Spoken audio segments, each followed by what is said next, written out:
నమస్తే welcome to 69 TV news కి స్వాగతం నేను రాణి ముందుగా హెడ్లైన్స్ చూద్దాం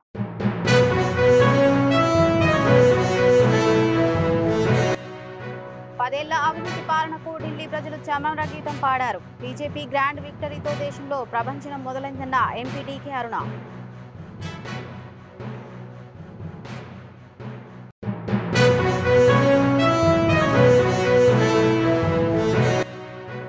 ప్రభుత్వంలో కొందరు పెద్దలు రైతులకు అన్యాయం చేస్తున్నారు సంచలన వ్యాఖ్యలు చేసిన కాంగ్రెస్ ఎమ్మెల్యే అనిరుద్ రెడ్డి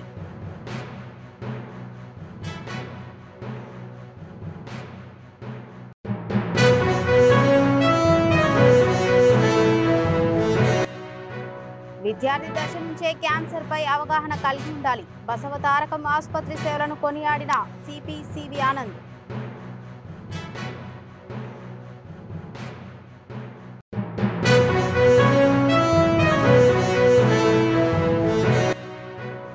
జీవితంలో పైకి రావాలంటే విజయం సాధించే వరకు నిరంతరం కష్టపడాలి యువతకు దిశానిర్దేశం చేసిన హైకోర్టు న్యాయమూర్తి జస్టిస్ రాధారాణి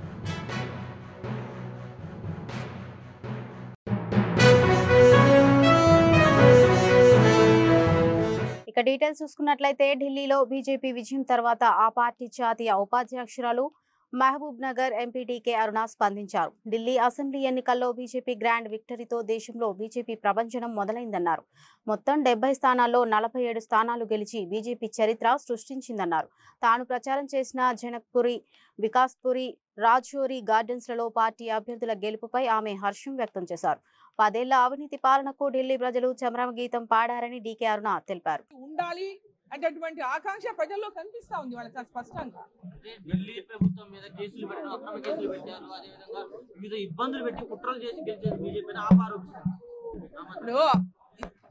గత 10 సంవత్సరాలు గెలిచినప్పుడేమో ఆరోపణలు లేవు ఓడిపోయినప్పుడల్లా ఓడిపోయిన వాళ్ళంతా ఇదే మాట మాట్లాడడం మనం చూస్తూనే ఉన్నాం మొన్న ఈవీఎంల గురించి కాంగ్రెస్ పార్టీ మాట్లాడింది చూసినాం గతంలో వాళ్ళు అధికారంలో వచ్చినప్పుడు లేదు దాని గురించి ఇప్పుడు వాళ్ళు ఓడిపోతే ఈవీఎంలని బ్లేమ్ చేస్తున్నారు సో ఈ విధంగా ఓటమిని కూడా వాళ్ళ తప్పులని ఏ విధంగా తమ యొక్క తప్పులతో ఈరోజు ప్రజల లోపల విశ్వాసాన్ని కోల్పోయిందో కాంగ్రెస్ పార్టీ మర్చిపోయింది కేజ్రీవాల్ తన చేసినటువంటి అవినీతిని అంటే మన తెలంగాణ నుంచి ఢిల్లీ దాకా వాకింది లిక్కర్ అవినీతి ఆ అవినీతి వల్ల ఈరోజు అభివృద్ధి చేయకపోవడం వల్ల ప్రజలని మోసం చేయడం వల్ల కేజ్రీవాల్ని ఓడించాలని ఢిల్లీ ప్రజలు కట్టుకొని పెద్ద ఎత్తున ఈసారి ఓడించినారు అంటే ఎక్కడ పోయినా మీకు స్పష్టంగా ప్రభుత్వం మీద వ్యతిరేకత కనిపించింది ఢిల్లీలో కేజ్రీవాల్ మీద వ్యతిరేకత చాలా స్పష్టంగా కనిపించింది ఢిల్లీలో మోదీ గారు ఉండాలా ఇక్కడ ఖచ్చితంగా డబుల్ ఇంజన్ సర్కార్ రావాలని మాకు డెవలప్మెంట్ కావాలని ప్రజల లోపల ఆకాంక్ష కనిపించింది సో ఈరోజు ఒక విశ్వాసం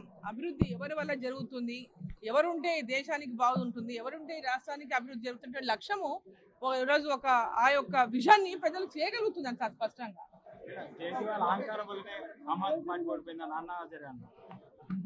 ప్రభుత్వంలో కొందరు పెద్దలు రైతులకు అన్యాయం చేస్తున్నారని నేను బయటికి వచ్చి ఈ విషయాన్ని చెబుతున్నానని జడ్చర్ల కాంగ్రెస్ ఎమ్మెల్యే అనిరుద్ రెడ్డి సంచలన వ్యాఖ్యలు చేశారు ఆ పెద్దవాళ్ళు నన్ను చంపేస్తారా లేదా రైతులకు న్యాయం చేస్తారా అనేది చూడాలంటూ ఆవేదన వ్యక్తం చేశారు రాష్ట్రంలో ఎక్కడ జరుగుతుందో మీరు ఒకసారి చూడండి నేను బయటకు వచ్చి చెప్తున్నాను అందరు పెద్దవాళ్ళు ఉన్నారని కూడా చెప్తున్నాను ఇంకా మీ ఇష్టం ఆ పెద్దవాళ్ళు నన్ను చంపేస్తారా లేకుంటే మీరు రైతులకు న్యాయం చేస్తారని మీరు ఆలోచించారు అవంతి డిగ్రీ కళాశాలలో చదువుకున్న ప్రతి ఒక్క విద్యార్థి దేశ విదేశాలలో రాణించారని అవంతి డిగ్రీ కళాశాల వ్యవస్థాపక అధ్యక్షులు అవంతి శ్రీనివాసరావు అన్నారు హైదరాబాద్ కాచిగూడ మున్నూరు కాపు సంఘంలో విద్యార్థుల హెచ్ఆర్ కాంప్లేవ్ సమావేశ కార్యక్రమాన్ని ఏర్పాటు చేశారు ఈ సందర్భంగా వ్యవస్థాపక అధ్యక్షులు శ్రీనివాసరావు మాట్లాడుతూ విద్యార్థుల చదువులు కేంద్ర రాష్ట్ర ప్రభుత్వాలతో పాటు ప్రైవేట్ రంగం ఉద్యోగాలతో 80% ముడిపడి ఉందన్నారు గత 33 ఏళ్ల నుండి తమ కళాశాలలో చదువుతున్న విద్యార్థులు ఇరు రాష్ట్రాలలోనే కాకుండా దేశ విదేశాలలో కూడా ఎన్నో ఉద్యోగాలను సంపాదించుకున్నారని గుర్తు చేశారు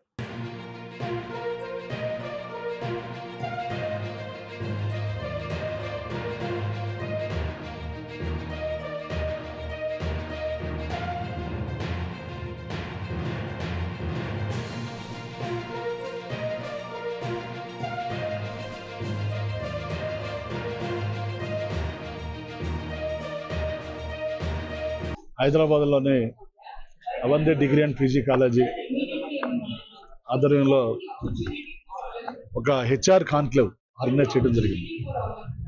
హెచ్ఆర్ అంటే హ్యూమన్ రిసోర్సెస్ డెవలప్మెంట్ ఇది. ఇవాళ మనందరికీ ఏ రాష్ట్ర ముఖ్యమంత్రికైనా ఏ ప్రధానమంత్రికైనా దేశంలో ఉన్నటువంటి బిగ్గెస్ట్ ఛాలెంజ్ ఏంటంటే జాబ్స్, ఎంప్లాయ్మెంట్ ప్రొవైడ్ చేయడం. మరి ఎంప్లాయ్మెంట్ ప్రొవైడ్ చేయడం అనేది రాష్ట్ర కేంద్ర ప్రభుత్వాలతో పాటు మరి ఇలాంటి ప్రైవేటు సంస్థలకు బాధ్యత కూడా ఉంది. ముఖ్యంగా ఈ రోజున మనం చూస్తే ఏ రాష్ట్రంలోనైనా కేంద్రంలోనైనా 80% ఉద్యోగాలు ప్రైవేట్ సెక్టర్లో ఉన్నాయి. మరి ఈ ప్రైవేట్ సెక్టర్లో కూడా ఎంఎన్సీలు, మల్టీనేషనల్ కంపెనీస్. మరి మన ఇన్స్టిట్యూషన్స్లో మనం చెప్పే చదువుకి ఆ ఇండస్ట్రీలో వాళ్ళు ఎక్స్పెక్ట్ చేసేదానికి ఒక గ్యాప్ ఉంది. ఆ గ్యాప్ని బ్రిడ్జ్ చేయడానికి మరి అవంతి కళాశాల గత 33 సంవత్సరాల నుంచి సక్సెస్ఫుల్గా ఇక్కడ నడుస్తుంది 2 రాష్ట్రాల్లో. మరి ఎంతోమంది విద్యార్థులు ఈ కళాశాలలో చదువుకుని దేశ విదేశాల్లో మంచి ఉన్నతమైన స్థానానికి వెళ్ళడం జరిగింది. దానికి సహకరించేటువంటి విద్యార్థులకి, తల్లిదండ్రులకి, మీడియా మిత్రులకి, ప్రతి ఒక్కరికి కూడా పేరు పేరున ధన్యవాదాలు తెలియజేసుకుంటూ, మరి ఈ హెచ్ఆర్ కాన్క్లేవ్ అనేది మీకు తెలుసు, మన యూనివర్సిటీస్లో కానీ కాలేజెస్లో కానీ మన సిలబస్ అనేది ఎవ్రీ 3 yearsకి అప్డేషన్ అవుతుంటుంది. కానీ ఇండస్ట్రీలో చేంజెస్ అనేవి ఎవ్రీ 6 months మారుతుంది. సో ఇండస్ట్రీలో వేగంగా జరుగుతున్నటువంటి పరిణామాలను పిల్లలకి ఎప్పటికప్పుడు తెలియజెప్పడానికి హెచ్ఆర్ కాన్క్లేవ్స్, ఇలాంటి కాన్క్లేవ్స్ ఎవ్రీ ఇయర్ కూడా మనం కండక్ట్ చేయడం జరుగుతుంది. ఇది పిల్లలకి చాలా ఉపయోగకరమైనది. ఈ హెచ్ఆర్ కాన్క్లేవ్లో మరి పెద్ద పెద్ద కంపెనీలు టీసీఎస్ నుంచి కానీ, టెక్ మహీంద్రా కానీ, గ్రీన్ ఎనర్జీస్ కానీ, ఇలా పెద్ద పెద్ద కంపెనీల నుంచి వాళ్ళంతా హెచ్ఆర్స్ హెడ్స్ వచ్చి హైదరాబాద్ బసవతారకం ఆసుపత్రి వద్ద ఉదయం క్యాన్సర్ పై వాకథన్ నిర్వహించారు. ఈ కార్యక్రమంలో ముఖ్య అతిథిగా సిపి సివి ఆనంద్ పాల్గొన్నారు. ఈ సందర్భంగా సిపి మాట్లాడుతూ క్యాన్సర్ పై ముందుగానే అవగాహన కలిగి ఉండి సకాలంలో వైద్యం చేయించుకుంటే త్వరితగతిన వ్యాధి మెరుగుపడే అవకాశం ఉంటుందన్నారు. బసవతారం హాస్పిటల్ నుంచి చెక్ పోస్ట్ వరకు ర్యాలీ నిర్వహించారు. ఈ ర్యాలీలో విద్యార్థులు ఉత్సాహంగా పాల్గొన్నారు. Sorry to have disturbed you half an hour early than scheduled because I have to go for a game of golf at 6:30. Thank you, Dr. Krishna Garu, for accommodating this request, and Dr. Kalpana Garu and other doctors here. You have been doing a wonderful service for the last 25 years. In fact, I was a DCP in the city when this hospital was inaugurated. And I have memories of when it was inaugurated and how it has grown in front of my eyes. I have been crossing this road very often and I have seen how this institute has grown under the able guidance of Balakrishna Garu and also the wonderful team led by Kalpana Garu, which has made this institution. You are all young and maybe you don't know the history of this institute. It caters to the health requirements of lakhs and millions of patients who are poor. It's a trust which was opened on the memory of Balakrishna Garu's mother, who had passed away due to cancer, I think. So he used to tell us that he has to do something about it. And this institute was started and it does human service for very poor people who cannot afford this very costly treatment. So, of late, we all must be wondering why the number of patients have been increasing. I would put it down as a common sense thing due to our lifestyle and the type of food we are eating. It is all full of chemicals. We don't know what we are eating. Other day, I was eating some fruit and one of my friends was saying, "Be careful, don't eat that." I said, "Why?" That also is filled with chemicals, it seems. What is that red fruit? Watermelon. So I got scared. What is it that we should not eat and what is it that we should not eat is also becoming a problem. Even the milk which we drink, I don't know. We don't know where the cows, buffaloes are going and eating the grass and what the grass is treated with and how it has grown. We just are not aware. So cancer is something which will, despite a very healthy lifestyle, it may come to any one of us anytime. So we have to be very, very careful about it. And all of you who have been here and in charge of treating such patients, I request all of you to be very, very empathetic about it. And it can come to anyone at any stage. I also appreciate this institute for taking forward this service. జీవితంలో పైకి రావాలంటే చాలా కష్టపడాలని తెలంగాణ రాష్ట్ర high court న్యాయమూర్తి justice Radharani అన్నారు. Hyderabad Barkatpura Shyamala Devi degree college for women ఆధ్వర్యంలో తెలంగాణ యువతి మండలిలో వార్షికోత్సవ కార్యక్రమాలను ఘనంగా నిర్వహించారు. ఈ కార్యక్రమానికి ముఖ్య అతిథులుగా రాష్ట్ర హైకోర్టు న్యాయమూర్తి justice Radharani, board of studies department of English, Osmania university professor chairperson Parimala Kulkarni హాజరయ్యారు. అనంతరం ఆమె మాట్లాడుతూ ప్రతి ఒక్కరి జీవితం బాగుపడాలంటే ముందుగా హార్డ్ వర్క్ చేయాలని, లైఫ్ లో డిసిప్లిన్ గా ఉండాలని సూచించారు.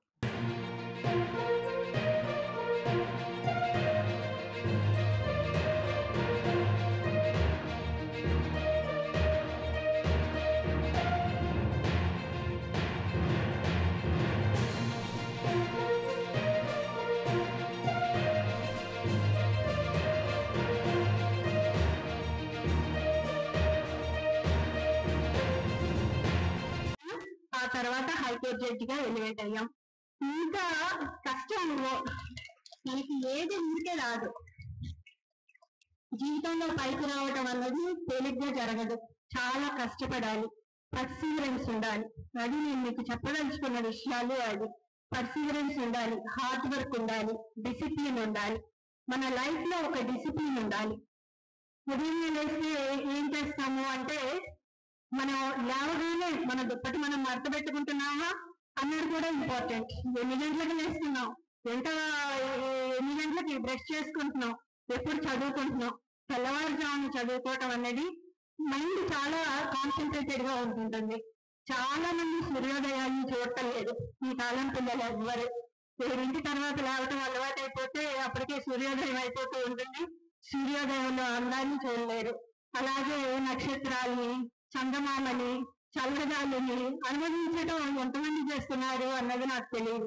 కానీ నేచర్ తో కలిసి ఉండటం కూడా మనకి చాలా ఉపయోగపడుతుంటుంది.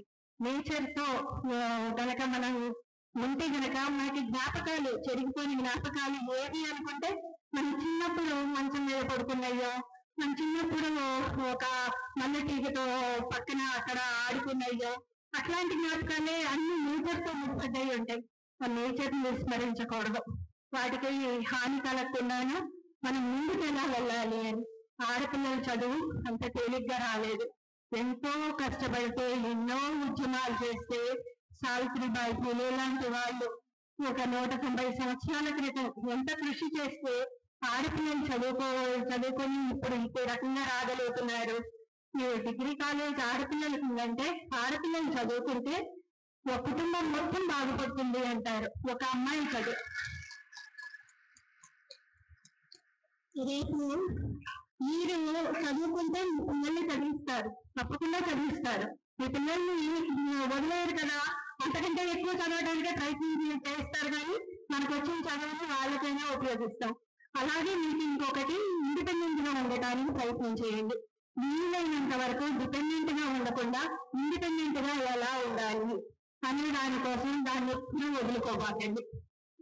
రాష్ట్ర వ్యాప్తంగా రీసర్వే నిర్వహించి పద్మశాలిల లెక్కలను పక్కాగా తేల్చాలని తెలంగాణ రాష్ట్ర పద్మశాలి సంఘం ప్రభుత్వాన్ని డిమాండ్ చేసింది. సోమాజిగూడ ప్రెస్ క్లబ్ లో ఏర్పాటు చేసిన విలేకరుల సమావేశంలో అధ్యక్షులు రాజకుమార్ మాట్లాడుతూ, ప్రభుత్వం చూపిన తమ సామాజిక వర్గ లెక్కలు వాస్తవానికి విరుద్ధంగా ఉన్నాయని ఆవేదన వ్యక్తం చేశారు. రాష్ట్రం మొత్తం పద్మశాలిలు కేవలం 11 లక్షల మాత్రమే ఉన్నారని చెప్పడం విడ్డూరమని మండిపడ్డారు.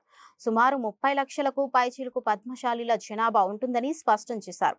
జీవనోపాధి కోసం ఇతర ప్రాంతాలకు తరలిపోయిన వారిని కూడా లెక్కిస్తే మరింత పెరుగుతుందన్నారు. వీటిని ప్రాతిపదికంగా తీసుకుంటే రాబో 10 సంవత్సరాలు తమ సామాజిక వర్గానికి విద్య, ఉద్యోగ, ఉపాధి, రాజకీయ రంగాలలో తీరని అన్యాయం జరుగుతుందని విచారణ వ్యక్తం చేశారు. మల్లకాటి రాజకుమార్, తెలంగాణ రాష్ట్ర పద్మశాలి సంఘం అధ్యక్షుడు.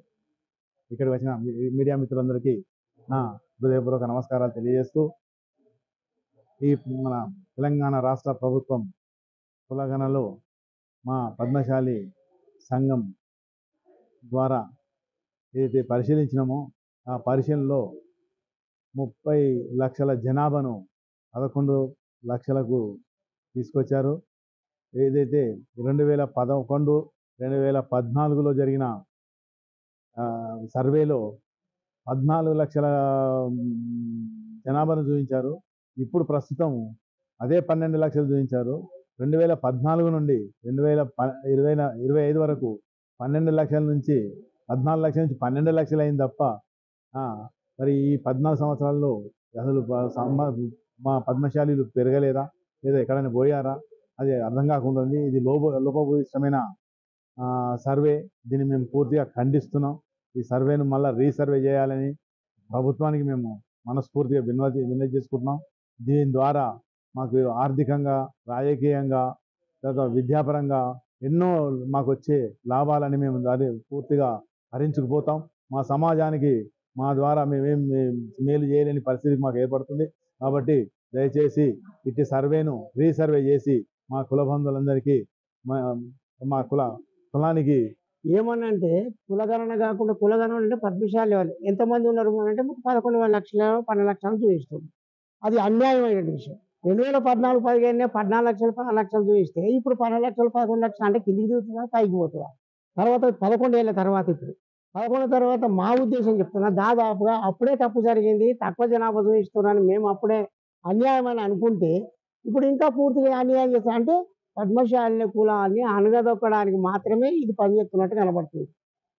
మేము దాదాపుగా 30 లక్షలు, దాదాపు 28 నుంచి 30 లక్షల జనాభా ఎట్టి పరిస్థితిలో ఉన్నది. ఆ కులగణన నేను చెప్తున్నా, నేను కూడా అన్న కులగణన మా కుటుంబాలే లేవు. అంటే ఎంతమంది కులం ఉంది? ఇప్పుడు మాకు నోటుకున్నటువంటిదే దాదాపుగా మీరు అన్నట్టుగా 20-30 లక్షల జనాభా ఏడేడు ఉంటుంది, ఏ జిల్లాలో ఎంతమంది ఉన్నారని మేము చెప్పగలుగుతాం.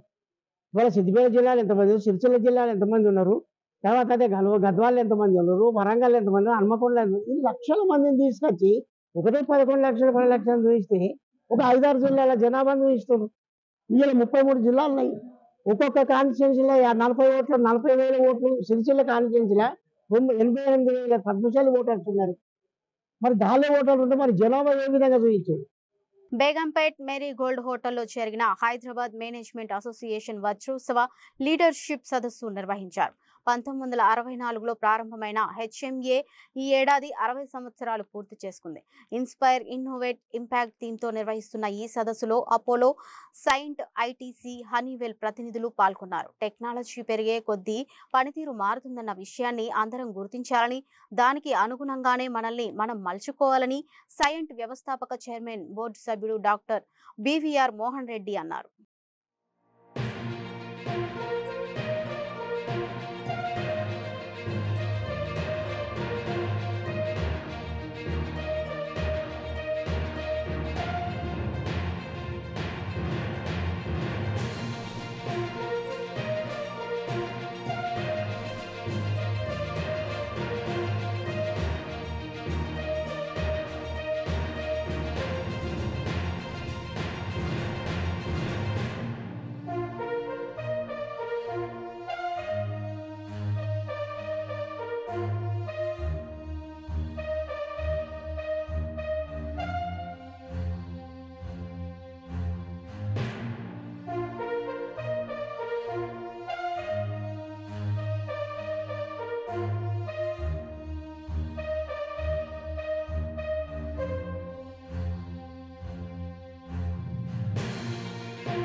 బులెటిన్ ముగించే ముందు హెడ్లైన్స్ మరోసారి చూద్దాం.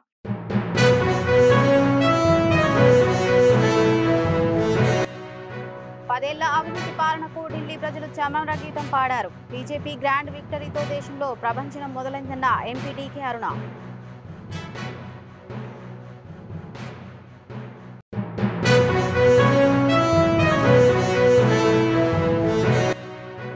ప్రభుత్వంలో కొందరు పెద్దలు రైతులకు అన్యాయం చేస్తున్నారు. సంచలన వ్యాఖ్యలు చేసిన కాంగ్రెస్ ఎమ్మెల్యే అనిరుద్ రెడ్డి.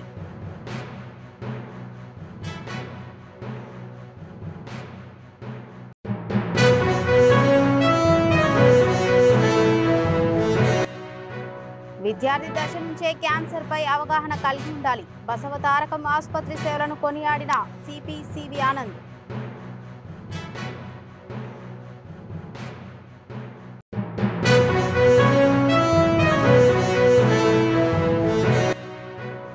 జీవితంలో పైకి రావాలంటే విజయం సాధించే వరకు నిరంతరం కష్టపడాలి. యువతకు దిశానిర్దేశం చేసిన హైకోర్టు న్యాయమూర్తి జస్టిస్ రాధారాణి.